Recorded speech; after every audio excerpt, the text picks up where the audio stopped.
मला तुम्हाला डिमोटिवेट करायची बिलकुल इच्छा नाहीये, पण एक कटू सत्य आहे ते तुम्हाला पटते का बघा. तुम्ही गेली 5 वर्ष एमपीएससी करताय, पण एकदा विचार करा की अजून किती वर्ष आणि कुठपर्यंत. सत्य काय माहिती मित्रांनो, एमपीएससी सगळ्यांसाठी नसते आणि एमपीएससी करणार प्रत्येक जण नालायकही नसतो. कधीतरी ऍक्सेप्ट करावं लागतं की माझं नाही जमलं, नाही झालं माझ्यानं, ठीक आहे.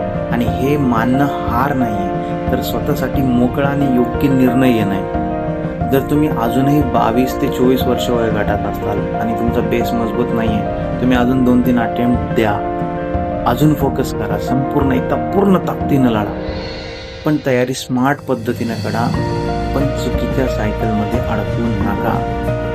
आणि पण जर तुमचं वय 28 प्लस झालंय, 4-5-6 वर्ष झाली तुम्ही एमपीएससीचा अभ्यास करताय आणि प्रत्येक अटेम्प्ट नंतर तुमचं जर का मनात निराशा आणि फ्रस्ट्रेशन वाढत असेल, तर तुम्हाला कुठेतरी थांबायची गरज आहे आणि विचार करायची गरज आहे की एमपीएससी सगळं नाहीये. प्लॅन बी तयार करा, प्लॅन बी वर काम करा, कारण सरकारी नोकरी हवीच म्हणून पूर्ण आयुष्य तिच्यावर लटकू नका.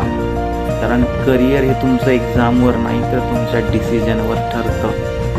असं नाही की एमपीएससी नाहीच केली तर माझ्याजवळ करायला काहीच नाही, असं बिलकुल नाही. भरपूर सारे करिअर ऑप्शन्स आहेत, पण फक्त विचार करा. नाही तर एक वेळ अशी येते की तुम्ही एज बार होऊन जाल, तुमच्या हातात करायला काहीच राहणार नाही, तुमच्या हातात फ्रस्ट्रेशन शिवाय काहीच राहणार नाही. त्याच्यामुळे एकदा थांबून स्वतःबद्दल विचार करा की खरंच आपल्याला एवढं वर्ष द्यायचे आहेत का, की प्लॅन मी काय केलाय, खरंच माझ्यानं नाही जमलं तर पुढं मी काय करणार याचा थोडासा थांबून विचार करा आणि त्या दृष्टीनं कामाला लागा.